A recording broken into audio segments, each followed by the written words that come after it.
প্রিয় দর্শক, আসসালামু আলাইকুম। আজকে আমি একটি ভিন্ন ওয়েতে রেসিপি নিয়ে হাজির হলাম আমার রান্নাঘরে। আশা করি আজকের রেসিপিটি আপনাদের কাছে অনেক ভালো লাগবে। তো আমি প্রথমে একটি প্যানে নিয়ে নিয়েছি বেগুন কেটে এবং আলু কেটে।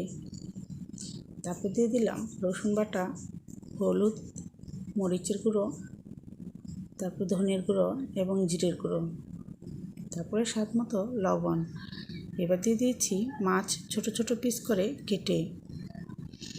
তারপরে দিয়ে দিয়েছি পেঁয়াজ বাটা দিয়ে এখন আমি একসাথে সবগুলোকে ভালো করে মেখে নিচ্ছি।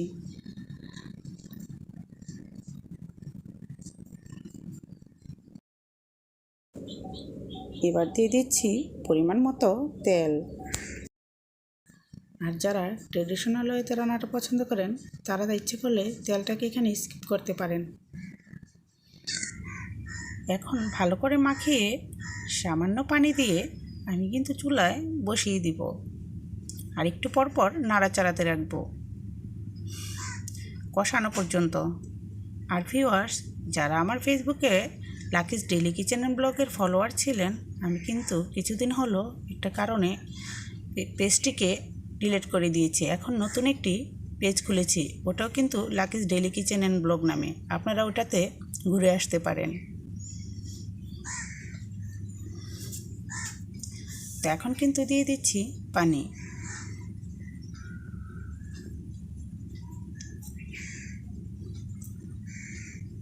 আর যখন আলুটা সিদ্ধ হয়ে গিয়েছে আমি দিয়ে দিয়েছি কাঁচামরিচ। পানিটা শুষে যাওয়া পর্যন্ত আমি রান্না করতে থাকবো। তো এখন কিন্তু দেখুন ঝোলটা যেহেতু গাঢ় হয়ে গিয়েছে, তো আমি দিয়ে দিয়েছি ধনেপাতা। আর আমি এখানে লম্বা ধনেপাতাটা ব্যবহার করেছি। তো আমার রান্নাটি কিন্তু পারফেক্ট হয়ে গিয়েছে। যখন চুলাটা নিভিয়ে দিব ঝোলটা কিন্তু আরেকটু কমে যাবে।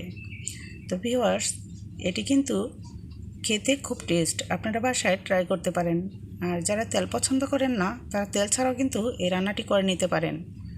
তো ভিউয়ার্স, ভিডিওটি দেখার জন্য ধন্যবাদ। আল্লাহ হাফিজ, আসসালামু আলাইকুম।